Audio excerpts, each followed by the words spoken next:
C'est pas.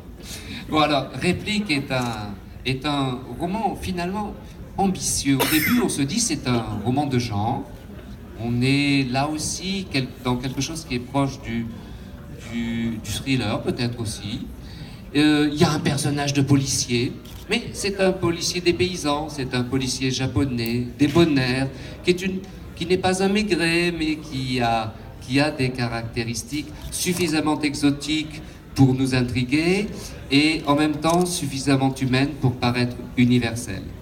Et il y a une histoire qui commence, j'allais dire de manière presque benoîte, avec une sorte de fausse piste.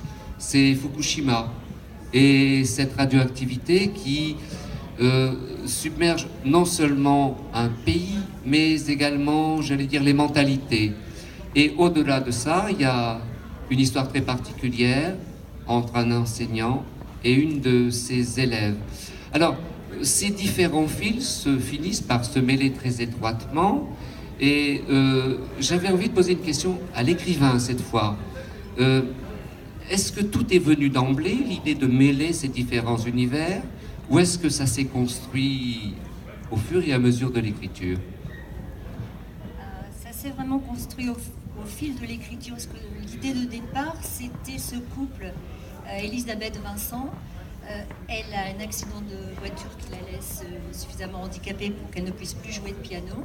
Et je me suis dit, ça m'intéressait de travailler sur ce que devient l'amour dans un couple lorsque l'un des deux est diminué. Donc ça, c'était la première piste.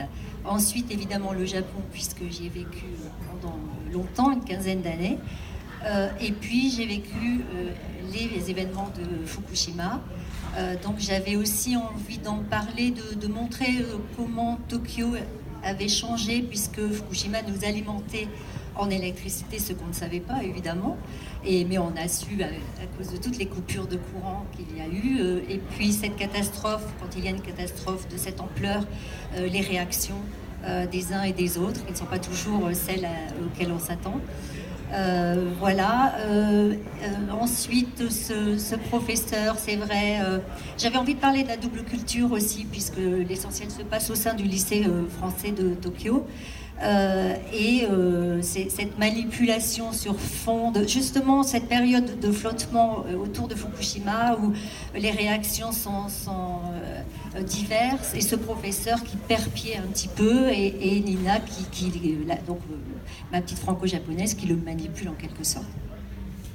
Oui, alors ce qui est intéressant aussi, c'est on a droit à tout, on a droit même à la pègre japonaise et alors vous avez bien souligné ce dont je voulais parler dans un deuxième temps, mais au fond tout est bien, c'est que c'est le personnage le plus faible, celui qui est marqué par l'accident initial, qui finit par être l'élément fort et porteur. Donc un bien beau texte également.